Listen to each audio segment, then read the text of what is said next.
Bellefontaine, and you're listening to the HomeBuyer's Hour on WCPT AM 820.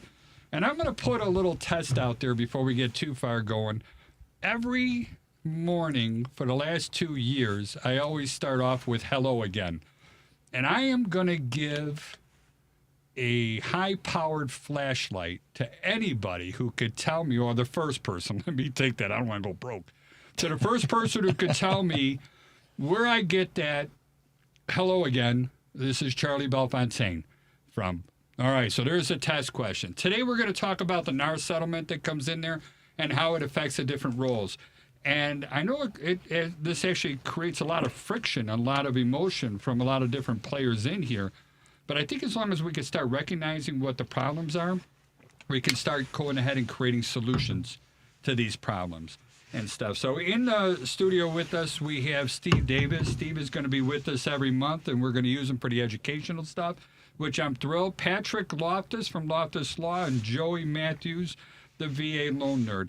Steve, if you don't mind, I'd like to start with you. Just give everybody a little contact information on how to reach you, please. Sure. Thank you so much for having me on again. It's Steve Davis, and I'm Steve Davis for Instagram, and as far as my number is 312-513-6314. I specialize in local real estate in the area. And one thing I want to add about Steve Davis, you know, when we do our Zoom interviews with our clients after the inspection, and I start hearing how unsatisfied that my clients are with their current real estate agent, and they don't want to buy this house, I'm going to push everybody into Steve's direction. I'm coming right out and saying that. I value people that value humans, all right? And that's why you're so important to me. Patrick, please give us your contact info. Man, that was a lot. Good morning, the Homebuyer's Hour. I love it. And if, if anyone can tell me what movie that's from, that's Good Morning, get nothing. Vietnam. Oh, come on. You get nothing other than my admiration because, Jeez. you know, I get a flashlight at least. No. Charlie will give him a flashlight. Charlie, you know, Moneybags Bellefontaine over I was there. very confused by that question, by the way, Charlie. What's that? Hello again? Hello again? There's one person who They starts go with his cars? show. Like, I don't understand. Like, Nope. like music? One person starts his show with hello again. I am. And then he states his name. Yeah, it's going to be some guy from like the 1940s we never heard of. That is a good clue. My name is Patrick Loftus. I'm a real estate lawyer, believe it or not. Find me. No, Dick Van Dyke? No, that's not it. I don't think so. I don't think he's a radio guy. Damn it. If you want Another to, good clue. if you want to rage in the comment section of my TikTok, which is what people seem to like to do these days, find me at Loftus Law. We're talking NAR settlement until I get tired of talking about it, and I'm not tired of talking about it yet. So I've done a bunch of videos, hot takes, so go look at them there. Or, you know, some people, they don't trust TikTok. Fair enough. You can go to another untrustworthy app, which is called Instagram. Find me at Loftus_law. And I'll throw the same thing out at Patrick as well. You know, sometimes I run into attorneys that are just recommending things to my clients that it's like, where is this coming from? And you can just tell that they don't have experience in real estate. And real estate is unique, Patrick. You do agree with that, right? It isn't just anybody can do it. Well, anybody can do it, but not everybody should do it. Is that fair? Not everyone can do it well. I mean, look, Yeah. one of my what is it, USP is that I started my career, so to speak, in construction. It wasn't my choice. When your dad's in construction, you don't get summers off. You get summers on the job site. So from about age 14 until age, 21, I got to spend, all of my summers waking up and showing up at a job site at 7 a.m. and staying until 5 p.m. And, Nice. Learning how to put together a house from the ground up gives you a bit of a different perspective on real estate in general. I look at an inspection report and I can see it through a different lens than a lawyer who has spent their entire career behind a desk. So And that's what I mean about your value. Which I do see your value. And then Joey, if you don't mind, give us a little rundown on you. No. Did I lose my Joey? He'll be back. Seems So on mute. Joey, let me just give a shout out to Joey. I did a little video for him, but he gave us these fantastic I don't know why I was muted. Stanley Cups. Both me and Charlie are the recipients Not and Steve. owners. Not Steve, because we told he brought one for you, and I said no.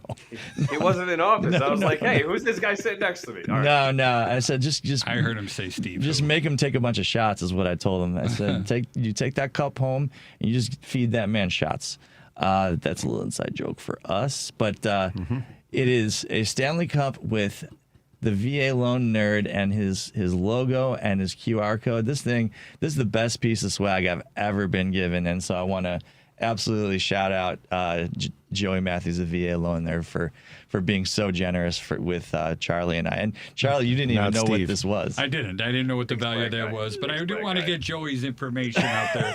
I mean, I just get his QR code. It was an awesome. This is what we call what do we call this? It was a testimonial. It is. Testimonial. So Joey, how do they get a hold of you? Why, hello. I am Joey Matthews, the VA loaner at MLS 1330694. You can find me on the interweb at thevaloaner.com. You can find me on social media. It's at the VA Loan Nerd. Scan the QR code. Perfect. You can feel free to call or text me at 630-235-2405. Sounds good. And my name is Charlie Bellefontaine. I own Chicagoland Home Inspectors. Our phone number is 312-544-9180. If you're interested in joining the home inspection profession, we also own Home Inspection University of Illinois. And that website is www.hiuil.com for Home Inspection University of Illinois. So, Steve, I want to start with you today. And first of all, just in case, and I know this has been out there quite a bit, but just in case people don't understand what we mean by the NAR, so first of all, who is NAR? Second of all, the settlement. What is a settlement, and what does that mean to the real estate business and home buyers and home sellers, please? Sure. So the National Association of Realtors recently, Patrick can go into a little bit more of the detail in regards to the legality aspect, but they made it so that with the lawsuit, it's not allowing, it's basically forbidden for us as agents to put any sort of commission that is going to be based on giving to the buyer's agent on the MLS itself. And you mean the listing agent? Correct. So Putting that in there, not the buyer's agent. Right. So, but it is not, there is no, we're not putting any amount of percentage that the actual seller is going to be offering to the buyer's agent. If any, on the MLS. So what that's doing to us as far as realtors go is a few things. One is it's confusing the public big time. Media is blowing up just like it does with anything else. And a lot of people need to be educated and understand this. One of the biggest things that I've found already is that with the confusion comes uncertainty. It comes, okay, should I hire someone? Should I not hire someone? Can I do this on my own? All these things are questions that need to be explained to sellers so they understand, to buyers so they understand. So it's just making it more tricky, and it's changing the game, so to speak. One of the hardest questions I always like to ask people, and I know I asked this when we first met of you, is why should I work with you? What makes you special? What makes you unique?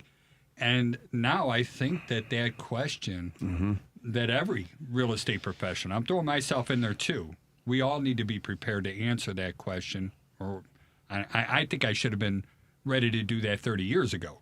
All right. But everybody does have a choice.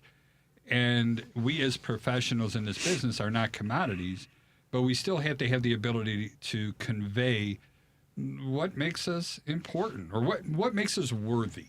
That's a better phrase. So what are you going to do? Well, I mean, first of all, I think what you just hit on the head is that this is something that we all should have had a long time ago. We all should have been like, this is why we're different, so on.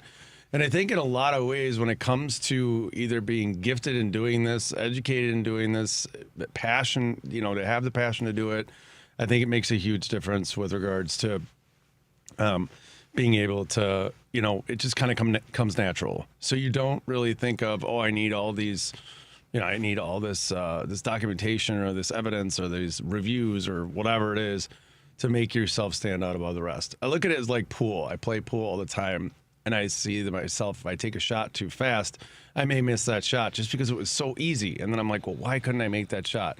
What I mean by that and why I'm trying to reflect it to this is that it just comes natural. So therefore, why would you have to make it different? So I think nowadays, what makes you different is going to make the big, the understanding from a seller of why to hire you, a buyer why to hire you, why your worth is what it is, and why they're going to pay you what you're required to be paid. Well, let me tell you why this is such a hard question to answer for a lot of people, at least in my opinion, because we lack objectivity about what we do. And Steve mentioned, it coming natural, right? So often I find myself with an epiphany where it's like, there's something that I know that is obvious to me, but wouldn't be obvious to a lot of other people.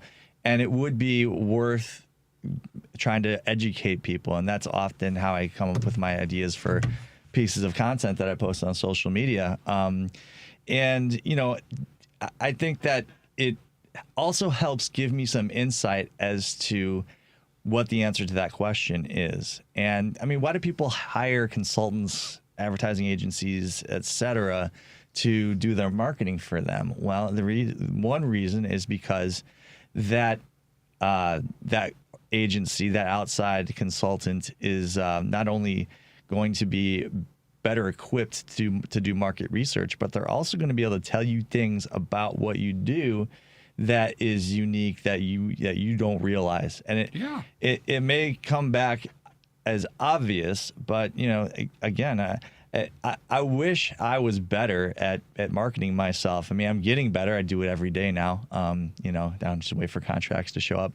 As it turns out, if no one knows about you, you're going to have a hard time being successful in business. But most of us in the real estate business are, when we first enter, we're very uneducated, unexperienced. I mean, that's every job, 100%. every profession. The first day I showed up in my first law job, I knew next to nothing about the law. But yeah, you still went to school for what, 6 years or more? Well, 3 years for law school, 4 years for undergrad. 7 years. So, that's a long time. But school is school, and I went to school for 60 hours. Okay, but how long have you been in business? 31 years. Right. So you knew as much about home inspection, the business of home inspection, and actually doing home inspections. You knew as much about that as I knew about practicing law. I swear, I tell you, I'll tell you exactly.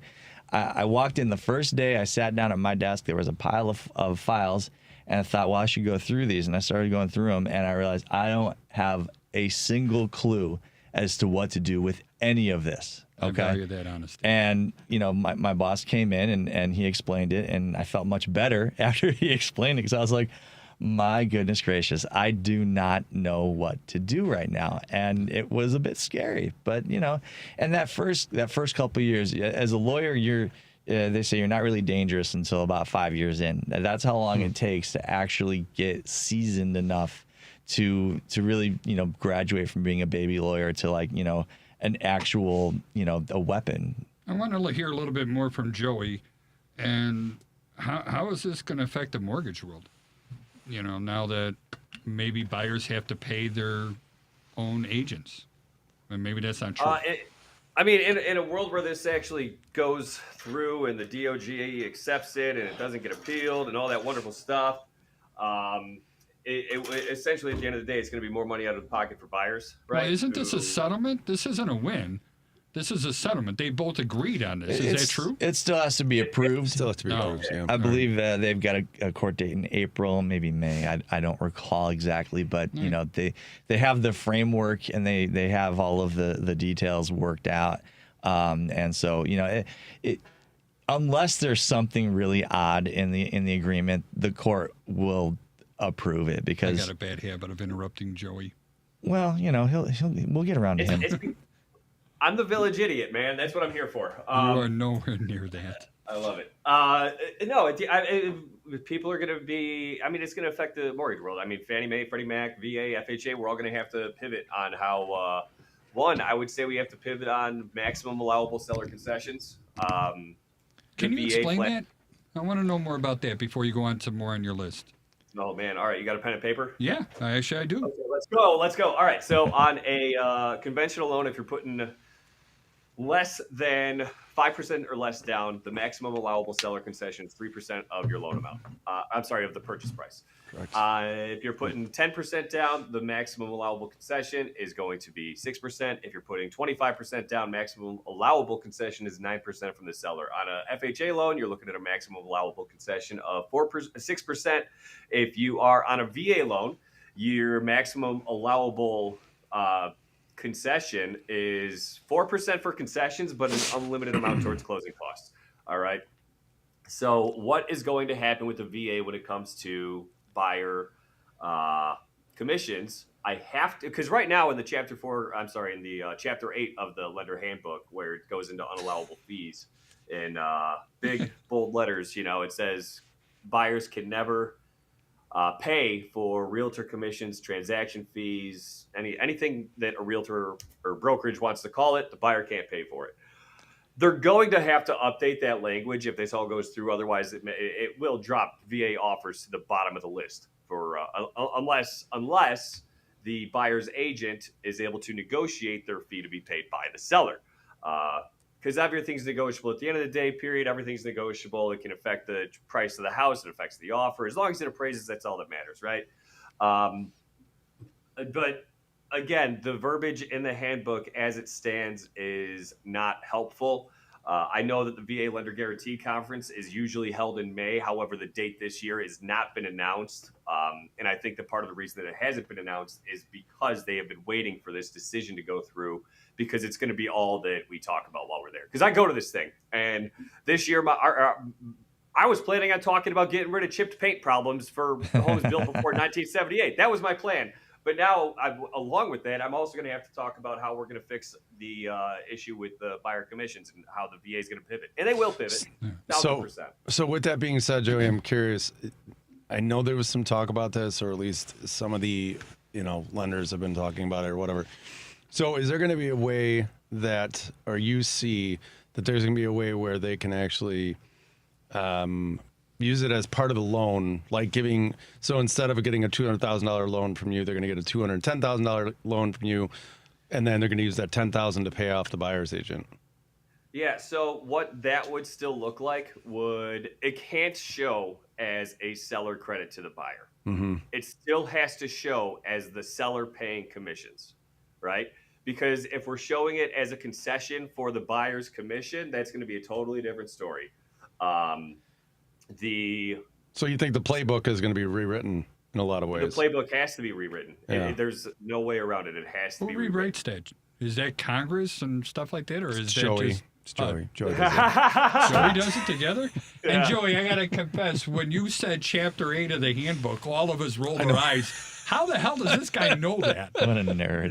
What a nerd. I know that he's the professional. He's extremely good at what he does, but I've never heard that from a lender in my life. That's fantastic. He knows these things inside and out. What a nerd. I mean, it's the same thing as an attorney going, well, in Barr versus Wade, blah, blah, blah, whatever. Or paragraph And 30. like, holy shit, Yeah. paragraph 14 and if I ever line 6. It's like, what? If I ever cite a case to you off the top of my head, you need to have me examined, because I barely remember like the really important ones, let alone a really there's only a few really that y'all want some nerdy stuff. I had it out with an underwriter yesterday that out of nowhere conditioned me for a septic inspection on a VA loan in West Virginia. So I was like, all right, well, tell me in chapter 12 or chapter 16 where it says I need one, because it was new construction. They couldn't do that. They're like, oh, well, it's West Virginia. I was like, all right, go to the VA website right now and tell me where the municipality variances are for the septic inspection. Boom. And that is why you hire Joey Matthews right there. It's funny, Joey. I had that same situation here in Illinois, and I'm not sure if I sent them to you or not, but I'm like, I don't think that's right. I know I went through the minimum property requirements with you, and that wasn't in there. But I want to get my answer question or my answer question. Well, it's annoying to me that the people in this room know more about VA loans than 90% of the mortgage brokers out there. Exactly. That's but why, how does that get changed? Oh man, how does it get changed? So we'll be at the VA Lender Guarantee Conference at some point this year when they announce it. It will get talked about, and that's when John Bell's there. He runs the VA for home loans, right? VA home loan. Dropping group, names.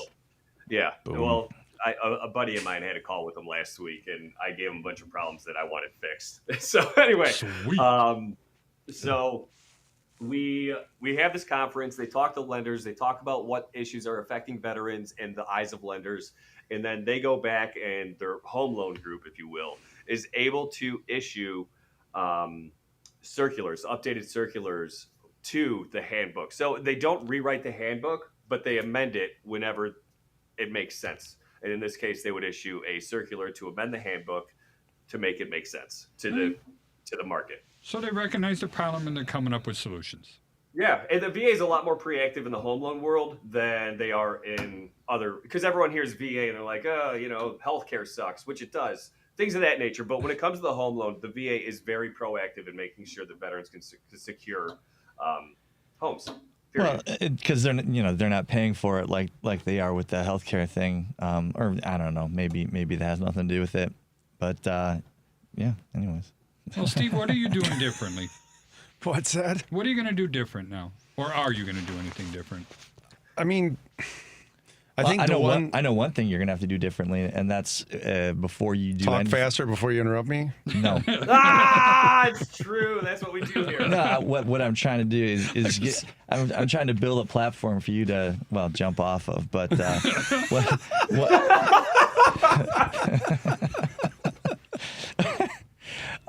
Touche.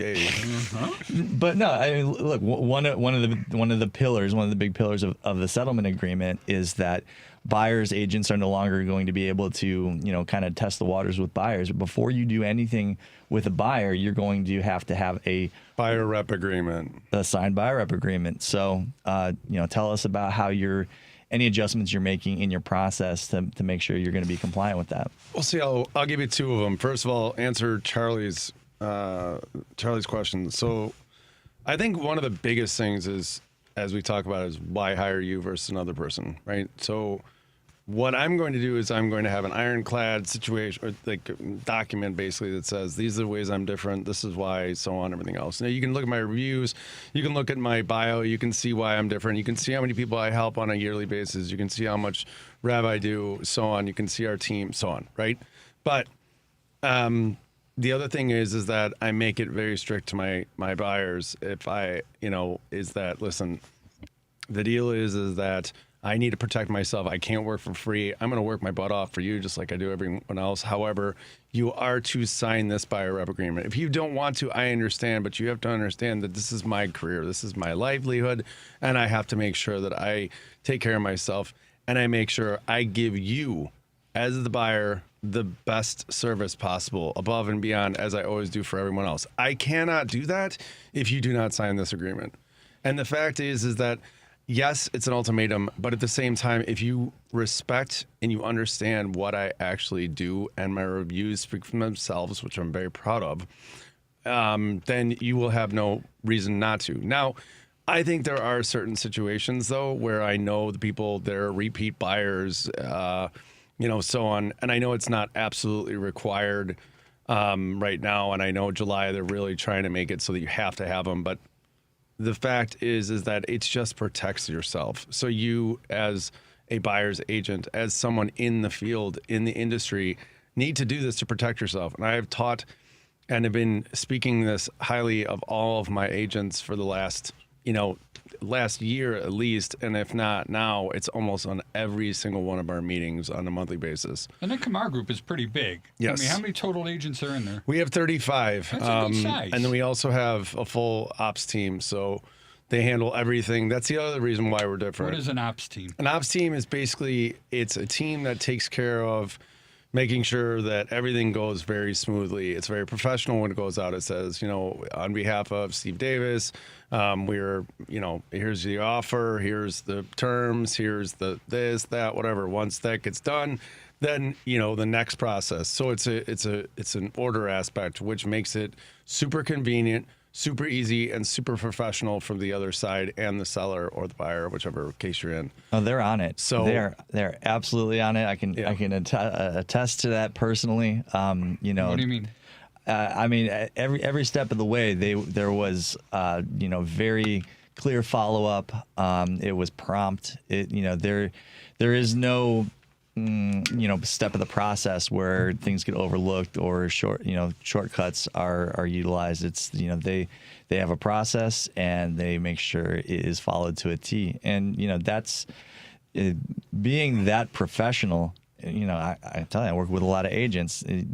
That's the exception rather than the rule as far as how agents handle themselves. And that's why a lot of really good agents will be a part of a process like that, because the team makes a huge difference. That's why it's all team-based, in my opinion, moving forward. Mega teams in general, people that have, TCs, which are transaction coordinators, as well as people that do your marketing, do your media, do your everything, right?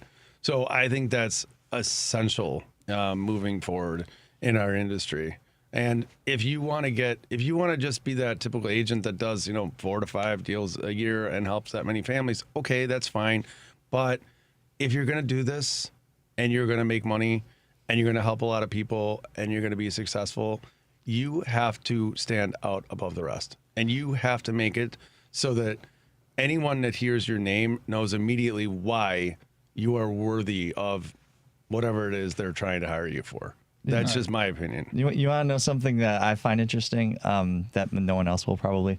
One of my USPs for real estate brokers is that I will CC your transaction coordinator on all correspondence, not just you. You don't have to forward every single piece of correspondence that I send to your transaction coordinator.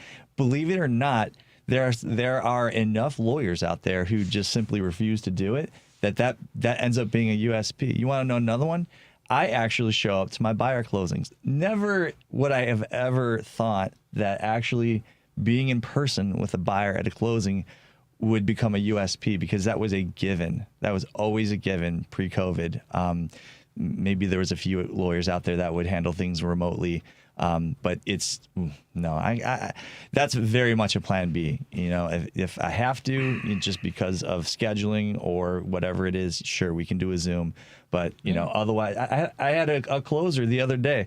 It was like, you should really thank your attorney for being here in person. And I'm just like, I cannot believe these words are being spoken. It should not be a USP, but, my argument against that is that a home buyer doesn't realize that is unique. And USP, unique selling, I forgot. Proposition provider. Yeah. I don't know. Something that begins with P. Patrick, if somebody wants to get a hold of you after you find out what USP means, can you please tell them how to reach you? Sure. You can find me on social media. I post every day, well, every working day. And if I say something clever enough, people will pick fights with each other in the comment section, and I get to watch, and it's fun. You are enjoying that. I am. It's this is the culture we've created for ourselves in 2024.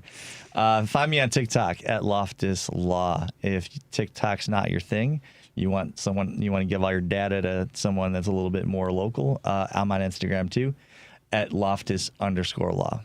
And Steve, please share your information. Sure. It's Steve Davis, the Kamara Group, Compass Real Estate. My number is 312-513-6314. You can find me on Instagram. I'm Steve Davis. And I am also on Facebook under Stephen, Stephen, and then my last name, Davis. And you're another one of those. You'll answer any question, right? Whether they're your client or not. 100%. I always do. I don't. And boy, I'd make you look like a jerk right now if you said no, wouldn't I? I think, here's the thing. I have told people before, hey, when you have that person that's having a hard time with maybe understanding the markets, but, they got to know, they got to use their cousin or they got to use their brother's cousins, uncles, whatever it is. Listen, brother's cousin, isn't that the hey, you know what? Probably. I don't know. I don't know. Yeah, some families are, different. Again, with the interruption, Patrick. So, if this happens, feel free to give me a call, because even if you're represented, I want to make sure you have the education. I want to make sure you understand everything.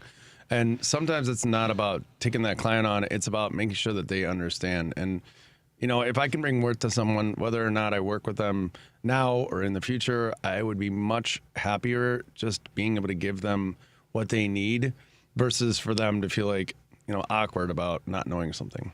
Thank you for saying that. Joey, please, your info. Oh, let's make sure that I'm even on. Hey, I am not muted. Good for me. Joey Matthews, the VA Loaner. You can find me at theVALoaner.com. You could find me on social media as at the VA Loaner. Feel free to call or text me without any sexy saxophone music at 630-235. They're yelling at me for not doing that. Dropping the ball big time. Right? All right, Joey, tell us one more time how we get a hold of you. It's okay. The moment's over. Come on, do it. We missed it. Oh, sad trombone. Let's do that one. Oh, there it is. That's nice. That's very nice. That's so nice. Oh, man. That's it. It's over. Man. All right.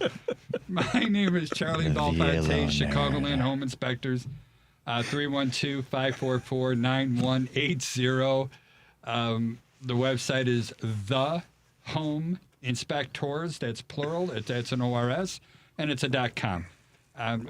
If you go to training and education on that link there, you're going to find a bunch of videos. If you want to learn more about what home inspectors should be finding in your home, then please feel free. There's about 20 to 30 hours worth of content up on there. And same thing as what Steve was mentioning earlier. I'm trying to develop a process that if somebody is, they want to know the ages of appliances. They see a crack and they want to know, hey, is this serious or not? And instead of putting, an offer in and putting earnest money down and, scheduling and paying for the home inspection, only to find out, like just yesterday, we had a family back out of it. There was a flip. There was extensive termite damage involved in this thing. It was unrepaired, and it's almost like they were trying to cover this stuff up. Then they put extra posts in there. They definitely were. And it's just like we documented as much as we could on this sort of stuff. But again, this is another one of those, and the real estate agent was pushing them to accept the house as is. And it's like, this is bad. This is not good. And it's like this, you're going to be buying somebody else's problem. And I heard the client say this one, and Steve, I'd love to give your 2 cents, and Joey, you too, and Patrick. But Patrick will chime in anyway without being asked. We'll go ahead and give him a little harassment because just waiting to interrupt Charlie. Right? But it's, it's coming out of here with all this termite damages. People bought the house for $300. They sold it to my clients for $600. I doubt if they put $300 into it. No. That are coming out of this stuff, and then they're going to be gone. And you know what, Patrick? I do want your 2 cents on this one. What sort of power do I have to go after a seller that did something like that to me? I mean, you can sue them, but it's hard. So first of all, a lawsuit is hard. How many people win, though? Well, it's a hard one to prove, right? This is one where you're going to have a battle of the experts, because in order to prove that someone did something nasty to you, that it just wasn't a coincidence. And that would be fraud. Well, fraud, or that they lied on the real property disclosure, something like that. Help me understand. I'm going to claim ignorance. All right. So is lying fraud or not? Well, no, those aren't the same things. Huh. Those aren't the same things. Fraud has a very specific definition in the law. It's you put me on the spot, or I put myself on the spot. I'm not. It's it's a misleading statement made to someone who relied on that statement to their detriment, and you knowingly made that statement, and the person wasn't able to discover the bad thing before they relied on it to their detriment. That if I put that in a legal brief, I would be thrown out of law. Really? Right, because I would actually quote there's 5 elements. I think I got all 5 in that muddled description of it. So that's fraud for you. And so fraud is difficult to prove because when you are suing for fraud, you have to, this is going to get real technical real quick. Your pleading has to plead specific facts. You have to have everything in there. And the part that is hard to plead with specificity is the part about the other person knowing, because you have to use circumstantial evidence to prove that. Almost never is someone going to come out and say, yep, I told you a misleading thing and I knew it was misleading at the time I told you. All of that has to be developed circumstantially. So, that thing where a contractor, Steve, I'm sure you've had this, where they come in, your buyer client has called you and they say, hey, a part of the roof has fallen in and it's pouring rain into my attic. The contractor came out and they said the seller definitely knew about this. And then you call the contractor and they say something to the effect of, oh, I never said that. Because they're trying to tell the homeowner what they want to hear. And then when it comes down to telling, certainly the lawyer, when I call, because I remember when I first would get this situation, I'd be like, awesome, let me ring this guy up and have him tell me exactly what he told you. And then they would give me a much more muted description of, and then I'm like, oh, okay, all right, so there's a thing that happens here. As soon as the lawyer gets on the phone, they're much less certain. They don't want to commit to anything, and you gotta call the client back and be like, well, actually, this guy kind of BS'd you. That's why you have to have a very good agent that actually looks for things before you. Because as a buyer, you're going in, you're saying, oh, it's shiny and new and it's pretty and blah, blah, blah. But what you don't see are the things that we see. These flips, man. Meaning, it doesn't matter if it's a flip. It doesn't matter if it's a rehab. It doesn't, well, it's the same thing. But it doesn't matter if it's a resale or a new construction. I don't care. Because the fact is, new construction, there is crap out there. Yes, sir. Flips, there is crap out there. Resale, there's crap that has happened that you don't look for. So, there are certain little things that I think an experienced agent should be educating their clients on to make sure that they're at least looking for them, along with having a very good inspector that is going to be able to find everything. Because the fact is, like you just mentioned, and I'm just going to kind of elaborate what you just said, is that all the verbiage and everything that you just mentioned, you can try to go after it, but it's like I've had that conversation multiple times with attorneys. So many times. They're like, you can't. They're like, well, it's he said, she said, and really, unless they say they did it, the latent defect doesn't come into play. Yeah, and let's talk. So all of that. Let's say that you're very confident you can prove all of these elements because you've got really obvious circumstantial evidence. I don't. That's kind of an oxymoron, but now you're talking about putting up the funds to actually hire a lawyer to file a lawsuit. And they don't do that on contingency, do they? No. You can if you're suing on fraud, you can plead for punitive damages. Now you have to you can't just come in with a request for punitive damages. In Illinois, you have to actually get permission from the judge to have that as part of your prayer for relief. So you come in with your fraud claim, and then you make a request to the judge for to allow you to plead for punitive damages. So it's not even that's not simple. But you're also going to sue on the real property disclosure, which is another thing that I think is a bunch of malarkey. I'm sorry I interrupted you. Well, it can be. Very rarely do I ever see anything written in there other than I don't know nothing. Well, it's all like Sergeant Schultz wrote every single one of these darn things. Another reference for the kids. So here's the thing though, and I'll tell you, one way you can kind of suss out whether someone has given any thought to what they put in the real property disclosure is if most properties are not on well and septic, and if they X'd no next to are there problems with the well instead of NA, they didn't pay any attention to it, right? So if it's a condo and they just X no on the well on the well part. I'm just like, okay, they just said, they just X'd. The only one they actually pay attention to is the one where it says I lived in the property within the last 12 months. So that's the one that's most often. It could be a yes or a no, but everything else is almost always a no. And by the way, it's a poor choice in my opinion, because if you know about something, just disclose it. That's the other thing, though. I'm glad you brought that up because, and sorry to interrupt you there, but it just kind of No, you're not. add that. Well, I like to say I'm sorry, But it's like I have ADD. I have to talk about it as soon as I got it. So, speaking of that, which now I forgot what the hell that was. all right. Disclosure thing coming The in there. disclosure thing is Our that goldfish over here. is that Disclosure, come on. is Out with that it. people there's a gray area, and the fact is that everyone should disclose everything, but they're like, well, that happened 10 years ago. It was taken care of professionally, so therefore we don't have to disclose it. And then there's other times where it's like, well, we had a home insurance policy. We did file a claim on our insurance, but we switched our insurance, and it was 6 years ago, and it was taken care of. And it's like, so there's like a gray area where people don't quite understand if they should or they shouldn't. So I think what would these you like things- to? I'd like to hear your elaboration on that. Yeah, I think these things, that's like the perfect kind of thing to disclose. It is the kind of thing that we had a problem, it was fully addressed, and we've not experienced that problem since. Most often, that's going to be in the context of a water leak.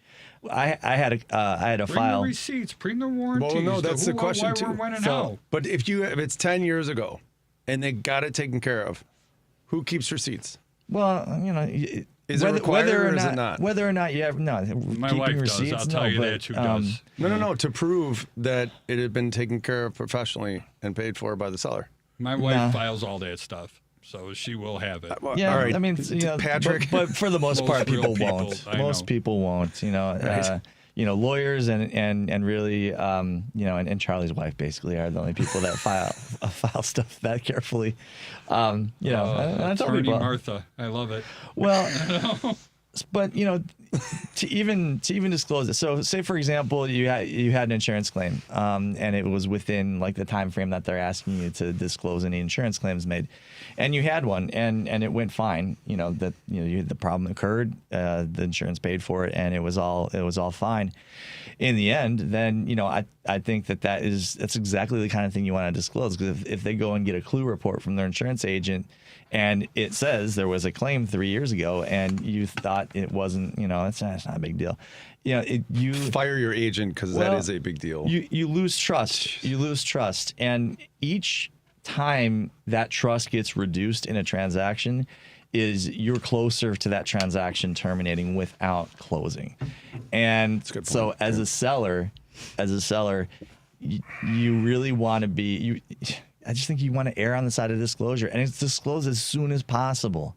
As soon as possible. If there's something for the buyer that you found that is a non-negotiable for them, they're almost certain to discover it. You might get lucky, but let's not be out there hoping to get lucky. That sounded weird. I still have a lot of real estate agents that are telling people just the opposite. Yeah. Well, then They can't prove anything. Unless you know, the better off you are. we have a difference of opinion about What are you that. talking about? There's associations that speak that No, way. I just I no. I know you're- I know, it's just- get it that a lot. drives me- I pulled out of advertising in an association in the Chicagoland area just because of that. I know That that. I drives know me what's wrong. crazy. That's why I made that noise, is because of the fact that there's so many dishonest people out there Yeah. that it's unbelievable. And you, for somebody as a first-time home buyer, all excited to buy this, that, whatever, are scared out of their mind because of these people. Yeah. And it's so crucial to have someone that's going to be on your side, but going to give you the actual facts, and not don't worry about it, they can't get you. Like, what is that? Yeah. I don't know. Joey, I want to hear more from you It's on a all bunch this of stuff, too. malarkey. Bunch of malarkey. You have a button for that too. I do have a button. Joey? Man. Sorry, we kind of dumped you out of there. Hit the goofy. No, button. Not hit the goofy button. I almost did my own course there. How love about it? Oh my god. My No, sister what and was the niece question? just got back from Disney World. Oh so God, I'm I'm going there this weekend. Steve just saw I was my hoping to video. see Joey. Oh my God, that was awesome. That was I haven't seen that it was yet. so great. Yeah. No, you guys have. You guys saw it a while back. That one. my God, the what a one that great story. The The lost. unshareable. The unshareable. The one that yeah. All right, no we're one, off track here. the I'm one gonna that go no ahead one and gets yank to it all see back except in for there. us. So, Joey, what are you doing with all this, with changes on the NAR? Is that affecting you anything, or is it strictly business as usual? And This what do you is do with information like the home inspection? I mean, you guys don't even want to nothing's- see it, right? I would absolutely. Well, okay. I personally want to see it on certain loans, of course, right? But generally, I'm Interesting. never going to add it to a file. I've had a list agent include a structural report in the MLS, and well, we have access to that, and that is a problem. So as soon as we saw that, our underwriter was flagging it for a engineer to actually. Another engineer, another report to go out. It was just, don't give me too much. Don't make too much publicly available because an underwriter will find it. I promise you, they're not. And I'm In a going good way. I to go love out there and say a lot of home inspectors really aren't all that bright. And I've seen a lot of, I'm sorry, I love what I do. But, when I look at some of these reports that other people have gotten, and I'm like, wait a minute, he's saying this is a defect, but that's not. This is actually the code that says you're supposed to be doing this, and he's telling you this is unsafe. And what if they put stuff like that, Joey, in there, and that comes to you? And even there, I'd like to know more about who does these certifications. I sometimes I get some, underwriters, maybe, I guess that's who asks for these things, and they say it has to be a structural engineer to go ahead and do the structural certification. And then when I come back to him, I said, no, it doesn't. It just has to be somebody licensed to do this sort of stuff, which we are, but, and then once it goes around and around, I guess it's all about that education stuff. I'm sorry. I'm going to get all worked up here. What chapter in the handbook tells us whether it needs to be a structural engineer or a Charlie? Chapter That's gonna B and be- Chapter S. Chapter 12. Chapter if you want the 12, real you answer, knew the number. Wow. Yeah. I mean, do you Man, see a lot of baloney? I personally do want to see it, right? I want to see it because I want to see what may come up on the appraisal. But I tell people, like, hey, negotiate with your realtor. I don't play that game, but I can tell you the things that I know on my end will come up on the appraisal, depending on, obviously, the type of file it is. I never want anything to go to the underwriter. Like if you give a report, I don't care if it's a pristine house. If you give an inspection report to an underwriter, that thing's not going to close. Nope. There's never a perfect inspection. We've never done it. There's always something wrong with every home. Underwriter's mindset is to find a reason to say no to stuff, by and large. So I think that's kind of where Joey's coming from with that, and it's kind of outside of the minimum property requirements. It's kind of none of their business. What came up on the inspection for many reasons, including the one you just stated, that apparently Charlie thinks most of the people in his industry are stupid. So Sorry, and my son actually called me out on that. He said I did it last week too.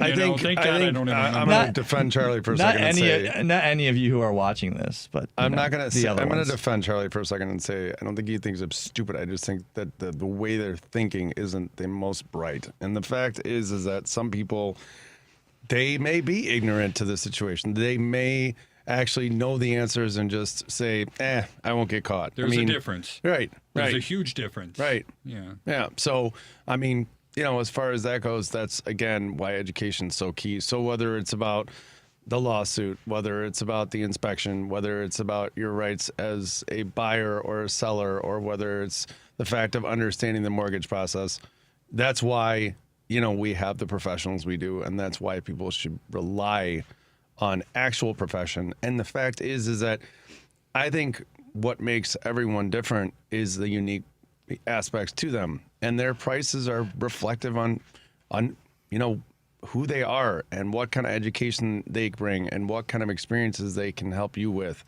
So the fact is that there's tons of each individual, there's agents, there's attorneys, there's lenders, there's home inspectors. Why are we all Photographers, different? stagers. There's Right. an amazing amount Everyone of is all people that are different, involved. but why is it that they are worth what they're worth? And to the public, here it is. I'm pretty sure I heard this.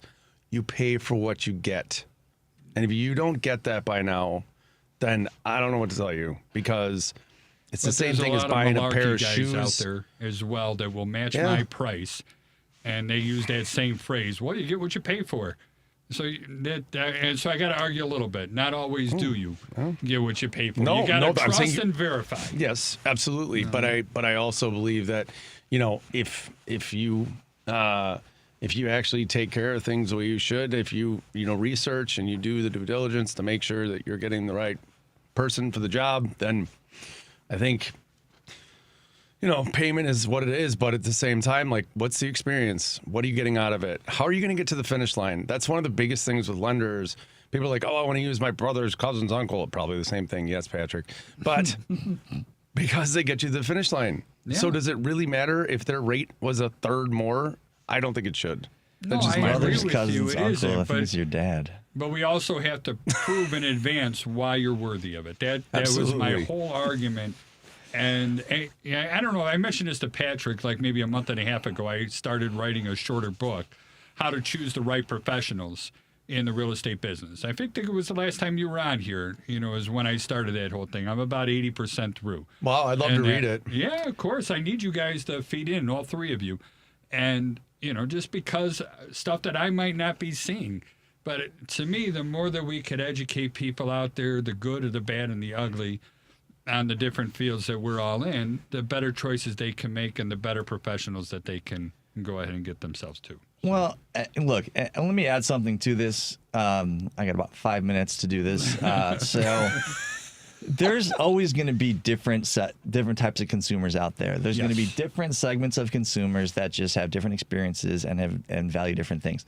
There will always, no matter how much we educate people, there will always be people that are shopping primarily on price. Yep.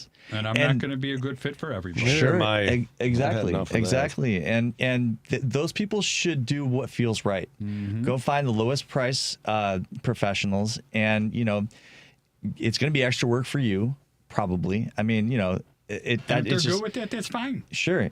But, if keeping as much money in your pocket as far as paying those people is what you value, then that's okay. I have no judgment for those people. I can tell you where you're getting things wrong, in my opinion, but you'll never agree with me.